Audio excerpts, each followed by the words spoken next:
আমার আজকের রেসিপি সম্পূর্ণ নিরামিষ আলু ফুলকপির ডালনা। এটা নিরামিষ দিনে তো রান্না করে খাওয়াই যায়, আর পুজোর ভোগ হিসেবেও কিন্তু এই আলু ফুলকপির ডালনা অসাধারণ। তো চলুন রান্নাটা শুরু করা যাক। ভালো লাগলে অবশ্যই লাইক শেয়ার কমেন্ট করার অনুরোধ রইল। তো এই রান্নাটা করার জন্য প্রথমে আমি আগে ওভেনে একটা কড়াই বসিয়ে তাতে সর্ষের তেল দিয়ে দেবো বেশ কিছুটা পরিমাণে। তো আমি রান্নাটা এখানে সর্ষের তেলে করছি, আপনারা চাইলে সাদা তেলে করতে পারেন। তেলটা যখন গরম হয়ে যাবে, সর্ষের কাঁচা গন্ধটা চলে যাবে, তখন এর মধ্যে কেটে ধুয়ে রাখা ফুলকপিগুলো দিয়ে দেবো।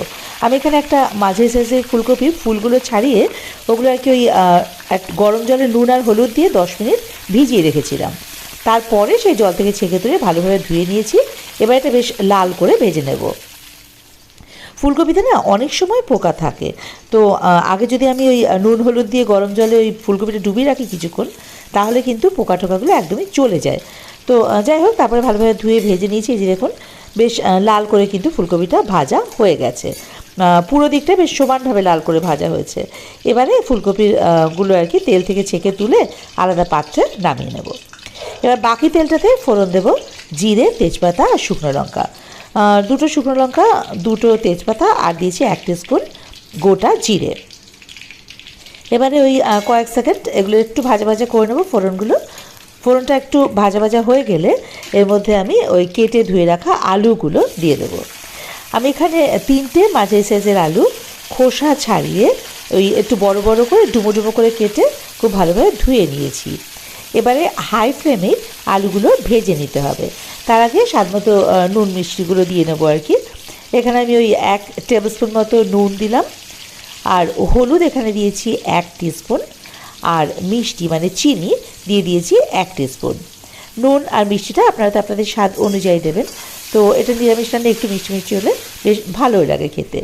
এই যে দেখুন, আলুগুলো কিন্তু ভাজা হয়ে গেছে। এইবারে এর মধ্যে গুলে রাখা গুঁড়ো মশলাটা দেব। মানে আমি এখানে 1 টিস্পুন জিরে গুঁড়ো, 1 টিস্পুন ধনে গুঁড়ো, হাফ টিস্পুন শুকনো লঙ্কা গুঁড়ো, আর রঙের জন্য 1 টিস্পুন কাশ্মীরি লঙ্কা গুঁড়ো। এগুলো জল দিয়ে গুলে নিয়েছি। গুলে তারপরে আমি এই আলুর মধ্যে দিয়ে দিলাম আদা বাটা 1 টিস্পুন। এবারে এই মশলাগুলো খুব ভালোভাবে আগে কষিয়ে নেব মিডিয়াম ফ্লেমে। খুব বেশি সময় লাগে না, ওই মিনিট 2 সময়ের মধ্যে কিন্তু এই মশলাটা খুব ভালোভাবে কষানো হয়ে যায়। তবে খেয়াল রাখতে হবে মশলাটা খুব ভালোভাবে কষানো হয়। এই মশলা কষানোর পর কিন্তু রান্নার টেস্ট অনেকখানি নির্ভর করছে। দেখুন, আলুটাও মোটামুটি ওই 60% মতো সেদ্ধ হয়ে গেছে। এই সময় ভেজে রাখা ফুলকপিগুলো এখানে দিয়ে দেবো। এইবারে এই আলু আর ফুলকপি এটা একসঙ্গে মশলার মধ্যে খুব ভালোভাবে কষিয়ে নেব। আলু আর ফুলকপিটা যদি মশলার সঙ্গে খুব ভালোভাবে কষিয়ে নেওয়া যায়, তাহলে এই রান্নার টেস্টটা ভীষণ সুন্দর আসে। তো মিনিট 2 সময় ধরে দেখুন নেড়ে ছেড়ে এটা ভালোভাবে কষিয়ে নিয়েছি। তো তেল ছেড়ে দিয়েছি, মশলা খুব ভালোভাবে কষানো কিন্তু কমপ্লিট, দেখেই বুঝতে পারছেন। এবারে এর মধ্যে আমি দিয়ে দেবো ঝোলের জন্য পরিমাণ মতো জল। আপনারা যে যেরকম ঝোল রাখবেন সেই অনুযায়ী সেই পরিমাণ বুঝে আর কি জল দিয়ে দেবেন।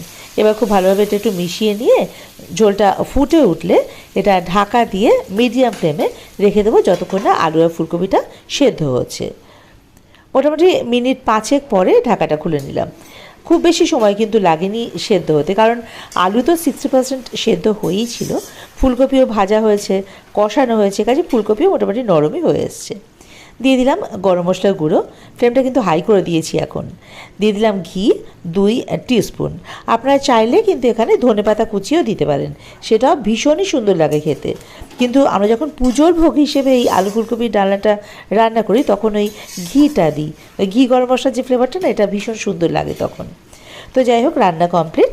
এবারে ফ্লেমটাকে অফ করে ঢাকা দিয়ে স্ট্যান্ডিং টাইমে রেখে দেবো মিনিট 2। মিনিট 2 পর ঢাকাটা খুলে নিলাম। দেখুন, রেডি আমাদের আলু ফুলকপির ডালনা। এবার ঢেলে রাখি একটা আলাদা পাত্রে।